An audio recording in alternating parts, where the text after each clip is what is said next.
পদ্ম ফুলের যে নালটা আছে তাই দিয়ে একবার নিচে যাচ্ছেন, একবার উপরে যাচ্ছেন, আবার মানে এই যে চতুর্দশ ভুবন, একবার পাতালে যাচ্ছেন, একবার স্বর্গে যাচ্ছেন, সমস্ত লোক অতিক্রম করছেন, তার পিতাকে খুঁজে পাচ্ছেন না, তার পিতাকে।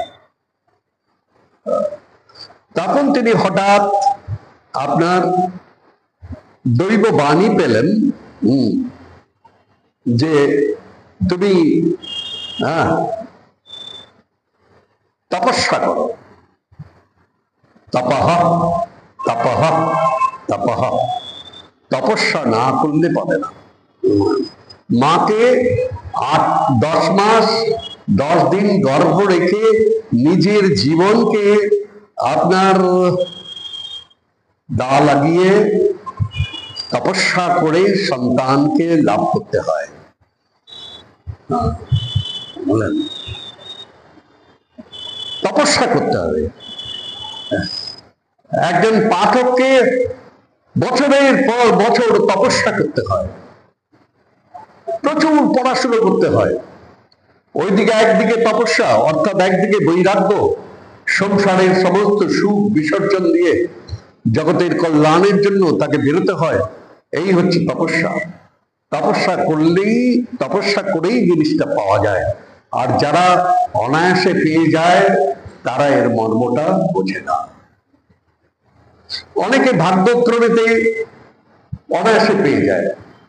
শ্রী গুরুদেব বিরাট তপস্যা করলেন, অনেক আপনার প্রচার করলেন, অনেক অনুগামীদের তিনি তৈরি করলেন। দেখা গেল এক গুরুদেব চলে যাওয়ার পরে শিষ্য সেগুলো ভাগ্যক্রমে সব পেয়ে গেলেন। এখন শিষ্যের যদি ক্ষমতা থাকে রক্ষা করবার, রক্ষা করতে পারবেন, নইলে পারবেন না। তপস্যা করতে হবে, তপস্যা ছাড়া কিছু হবে না। এই যে প্যারিসে আপনার অলিম্পিক্স হয়ে গেল, দেখুন গিয়ে যারা যারা গোল্ড মেডেল পেয়েছে, যারা ব্রোঞ্জ পেয়েছে, যারা সিলভার পেয়েছে, তাদের ইতিহাস জানুন গিয়ে তারা জন্মের দিকে কতখানি তপস্যা করেছে, তবে গিয়ে পৃথিবীর 1 নম্বর হয়েছে। সে একটা রোস্টারে গিয়ে আপনার ওই মঞ্চেতে দাঁড়িয়ে ওই গোল্ড মেডেলটা নেওয়া একটা সোজা কথা নয়। পৃথিবীতে 800 কোটি মানুষ আছে, তাদের শ্রেষ্ঠ যে রান করে, দৌড়য়, সে শ্রেষ্ঠ দৌড়ের ভিতরে। এটা আনা কিন্তু এত সোজা না। সোজা এইরকম একজন গুরুদেব হওয়াও সোজা নয়। অনেকে ভাবেন গুরুদেব হওয়া কি সোজা পাওয়া। আরে বাবা, গুরুদেবটা তো রাজাদের মতো থাকি, কত আরাম। তুমি হয়ে দেখো না, দেখো না গুরুদেব